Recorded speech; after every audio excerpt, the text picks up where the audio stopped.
Top boxing news. Okay, and now it's time for our weekend recap. We're going to kick it off with the shock upset loss Ramla Ali suffered to Alejandro Guzman on the undercard of Prograis versus Zorrilla. Ahead of the fight, I told you guys that mid-range to inside, Alejandro Guzman is quite a devastating puncher, and it doesn't behoove Ramla Ali to sell out and trade punches with her there. Ramla, who's done a very good job of showing more spite fight by fight over time, developing a good pro style, but for this fight, it might behoove her to get back to her amateur roots. Stick and move, stay on the outside, straight punches on the fly. Because Guzman is stronger. Albeit slower. Unfortunately for Ramla, things didn't go her way this fight. The first 2 rounds I gave to Ramla Ali behind good straight punches, good exchanges mid-range to inside, and Ramla Ali was the obviously faster fighter of the two, though not as heavy-handed as Guzman. Ramla had a noticeable speed advantage over Alejandro Guzman. And athleticism as well. Alejandro Guzman, the slower, more flat-footed fighter, it's a trade-off. Well, Alejandro Guzman doesn't fight on the balls of her feet and isn't as fleet of foot as Ramla Ali. She draws her power from the ground up. Thus, there's a lot more on her punches than, say, Ramla Ali, even though Ramla Ali in those first 2 rounds was really getting off with jab right-hand combinations, short hooks mid-range to inside. In the second round, Ramla Ali opened up a cut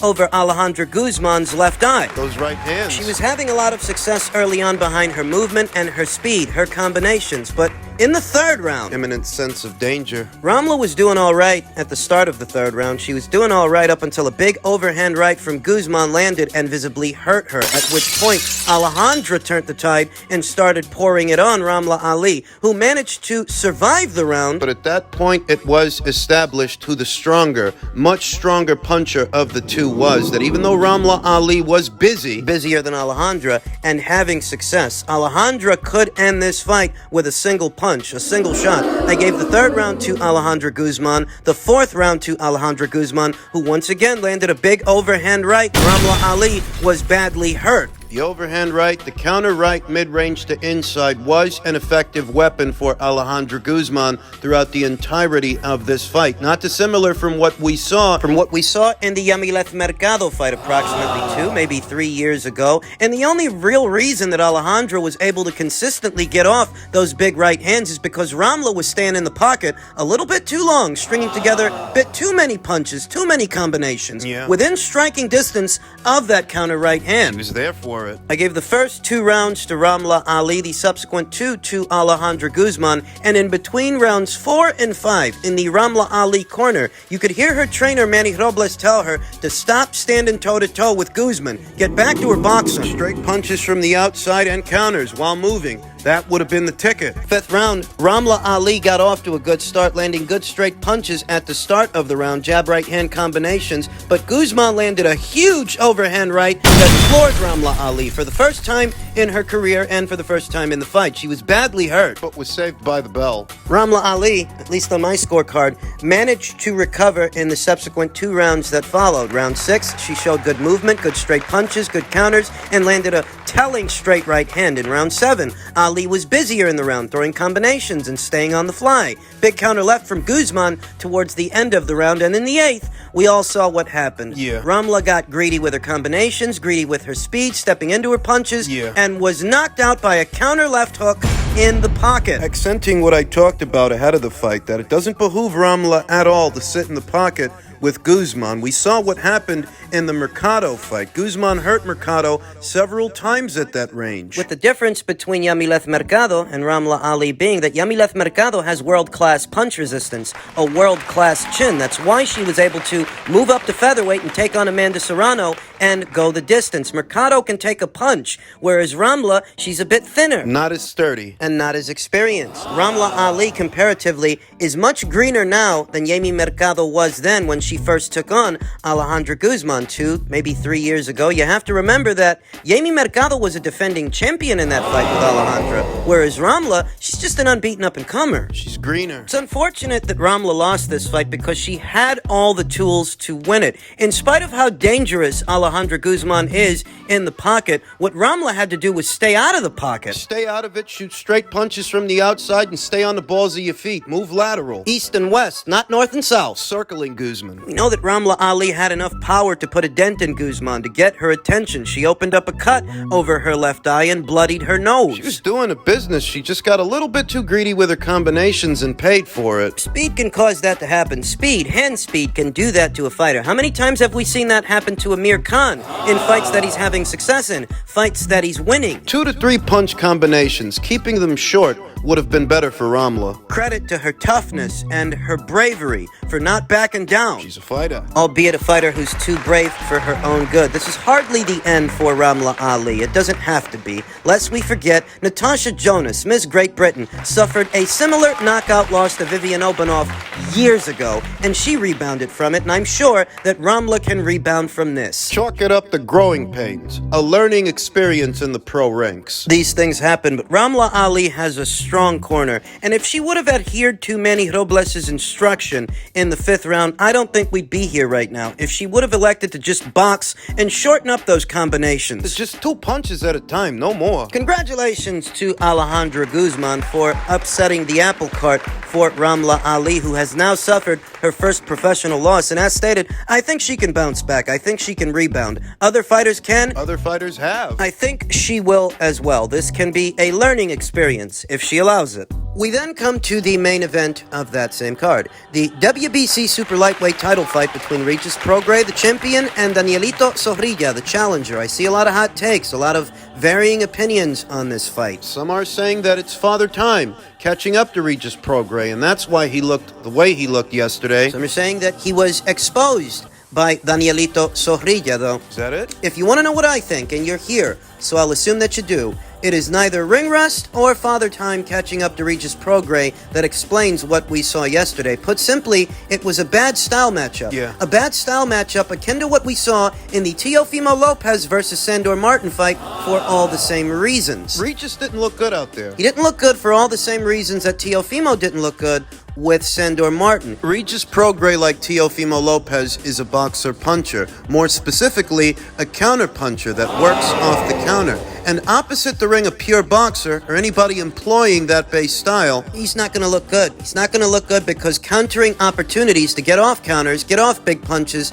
they will be far and few. That's what we saw from Danielito Zorrilla, who was quite comfortable fighting only half a fight. Yeah. In his own mind. He probably thought he was looking great out there. He probably thought just the act of surviving these rounds without being hit with meaningful punches, he probably thought he was up on the cards. But that's what makes it half a fight. While you're not getting hit with meaty punches, you're not landing meaty punches either. You're spending all that time on your bike with your back on the ropes, and the ends just don't justify the means. There's a thin line between retreating and setting a trap. I think what saved this fight for Regis Prograis was that big knockdown he scored in the first half. That was definitive, and that he was the aggressor. He was the fighter pushing the pace and pressing the issue. He wasn't the guy with his back on the ropes. This confuses a lot of people. Movement, for the sake of movement, doesn't win rounds. I don't know why people are so befuddled by this. Just moving in the absence of punching, clean, effective aggression, is not going to win you the round. It didn't win Guillermo Rigondeaux the Casemiro fight. It didn't win Ray Robinson the Mean Machine fight. And yesterday,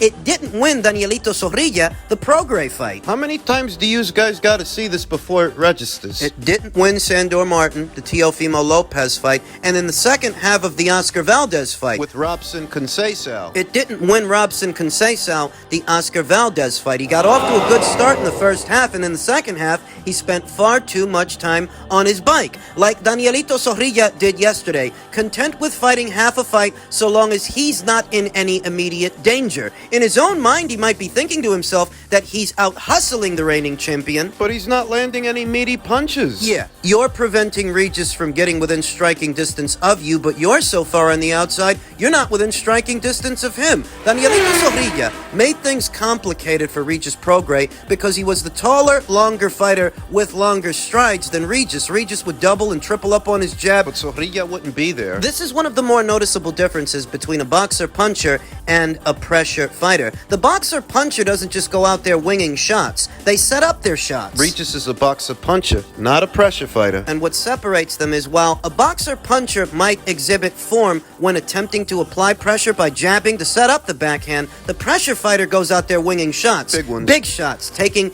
big chances. When you see them getting peppered with jabs from a pure boxer, that doesn't discourage that pressure fighter, that they're getting hit with a couple of shots on the way in, but they are gradually wearing down the pure boxer. That's the difference. One of the more noticeable differences between a pressure fighter and a boxer puncher. Pressure fighters take more chances. Whereas boxer punchers, when attempting to apply pressure, they still exhibit form. You saw Regis trying to employ that jab to get within striking distance of Danielito, but because the jab wasn't landing, the backhand wasn't either. A pressure fighter, They wouldn't have been jabbing their way in like Regis. They would have been letting go of big looping backhands and straight backhands, throwing big shots to do big damage early. pressure fighters. Pressure fighters might even make a few mistakes deliberately to get to their opponent as best as they can, lunging in, leaning over their lead foot to touch the opponent with shots. The mistakes that work against a pressure fighter, against the boxer puncher, work for them with a pure boxer. That's how it breaks down. But Regis is no pressure fighter. He's a boxer puncher. And it just so happens that the boxer puncher's Achilles heel tends to be the pure boxer. especially if that boxer puncher's a counter puncher. Because the base style relies on an opponent that's willing to open up, willing to engage. Regis looked bad with Danielito Zorrilla for the same reason that Teofimo Lopez looked bad with Sandor Martin. You've got an opponent that's regularly retreating. He doesn't want to engage. He's not trying to land big punches. He's content surviving. Danielito only fought half of a fight. That's the indictment on him. The indictment on Regis is that he wasn't able to cut off the ring. He wasn't able to pin this guy down. I'm not going to say that Regis looked slow or flat to me. That wasn't what it was. What it was a bad style matchup. But if you've got it in your head that now Regis is low-hanging fruit for guys like Subriel Matias, do remember, Subriel Matias is not a back foot lateral movement fighter. He's not an outside jabber. He's a mid-range to inside puncher. So this fight and how it looked doesn't speak. It doesn't speak to that fight and how that fight would look. It's different base styles altogether, and styles, as they say, they do make fights. It's a different fight, different style with Subriel Matias and the other fighters that are around this weight. No, I don't think Regis Prograis looked good at all yesterday, but he was the one pushing the pace and pressing the issue, so in the eyes of the judges, he was the one winning the rounds. Fighters! A fighter! If you even want to call him that. A guy like Danielito Zorrilla does not belong on television. You heard what I said. Your idea of a fight is no fight at all. Go be boring by yourself. These outside fighters that fancy themselves this era's Nicolino Loche don't spend enough time in the pocket or enough time engaging to make a fight of it. They're just content surviving. Fighters like that, you even want to call them that, they don't belong on television. Go away. Get the fuck out of here. Go. We don't want to watch you. Fuck off. Boring fighters tend to fancy themselves special because they don't take any damage, but they don't inflict any either. And that's the point. Yeah. That's the point of the fight. You're boring. It's up to the pure boxer to find that happy medium between offense and defense, even if they are mostly defensively minded. The action from Danielito Zorrilla was far and few, the occasional pot shot that maybe lands and maybe it doesn't. Maybe you should get the fuck out of here. Go be boring by yourself in small hall shows that most people don't watch, club shows. Fighters like this do not belong on television in front of large audiences. Go away. You lost. You suck. We then come to the main event of the Showtime card that took place in the Land Down Under, Australia. Tszyu's WBO interim title defense against Mexico's own Carlos Ocampo, a fight that worked out exactly as I predicted. Carlos Ocampo is a brawler who likes to punch, so it wouldn't be like the Harrison fight that'll go a couple of rounds. Tim won't have to go out there and find Carlos Ocampo. He's not going to move lateral and use the ring the same way Tony Harrison did. He's not defensively minded like Tony Harrison. Carlos Ocampo's the kind of fighter that wears if you get within striking distance of him, he's going to engage, for better or worse. Worse yesterday in Australia when Tszyu nailed him with a hard right hand that he never recovered from in the first round, making short work of him, akin to what Errol Spence Jr. did to Carlos many years ago. Many years later, Tim did it faster. highlight reel knockout that this might be. This is what I expected would happen, thus it leaves me with very little to reflect upon. Tim is the real thing. But I've been saying that for 3 years now, so tell me something I don't know. now. You know who Tim Tszyu wants. You know who he's got in his crosshairs. Only thing left to do now is to do the fight between him and Jermell. And as I've said in many videos leading up to this point, I'm not convinced that fight is going to happen because Jermell Charlo hasn't fought since the Brian Castano fight over a year ago. Over a year later, sharing the ring with a physical fighter, a pressure fighter like a Tim Tszyu. Not a good idea. It's not just over a year layoff. He's supposed to be coming off a hand injury. Jermell may have experience on his side. And stylistically, just based on the styles, he's got the edge. But physically, Is he up for it? hasn't been in the ring a while, under the hot lights in a while, been punched in the face a while. You have to understand that the more a fighter fights, the busier the fighter's schedule, the more sharp they will be in effect. Jermell may have the right base style for the job, but that relies on the principle that he can time Tim Tszyu on his way in. Tim Tszyu is a pressure fighter. Likes to let his hands go. I mean, that much you can see. And what gives a boxer-puncher an edge over a pressure fighter is that they can catch them in between the shots, in between the punches, by timing them. Though a long layoff, a lengthy one, like the one Jermell has had, can affect a fighter's timing. It's what too much time away from the ring does. Ring rust, as they say. And tack on that Jermell hasn't had to make this weight in a long while now. So how's he going to make 154 when he's been on the couch for over a year? There was a time when I would have heavily favored Jermell Charlo to beat Tim Tszyu, but that time has passed, and for me and my money, it's a much closer fight now than it was before because Tim hasn't squandered the time. If anything, he's used it wisely, squeezing in a fight with a former champion in Tony Harrison, a world title challenger in Carlos Ocampo. I've just got to ask, do you guys honestly feel that the fight between Tim and Jermell is going to happen under these circumstances? Jermell Charlo is going to walk in there with a hard-punching, unbeaten up-and-comer who's supremely confident and is hot on his trail. Do you honestly believe that the fight is going to happen next? Or would you sooner believe that Jermell is on the eve of vacating the WBO title? Because the WBO have set their deadline. For Jermell Charlo, Tim Tszyu has to be his next fight, or the WBO title is forfeit. Jermell Charlo's mandatory challengers are lining up, Tim Tszyu among them, Brian Mendoza, by way of the WBC. Guy that knocked out Sebastian Fundora. Bakram Murtazaliev, by way of the IBF. I'm not sure if the WBA have a mandatory installed at this time. But there are mandatories waiting in the queue, and Jermell Charlo, he's the king. Heavy is the head that wears the crown.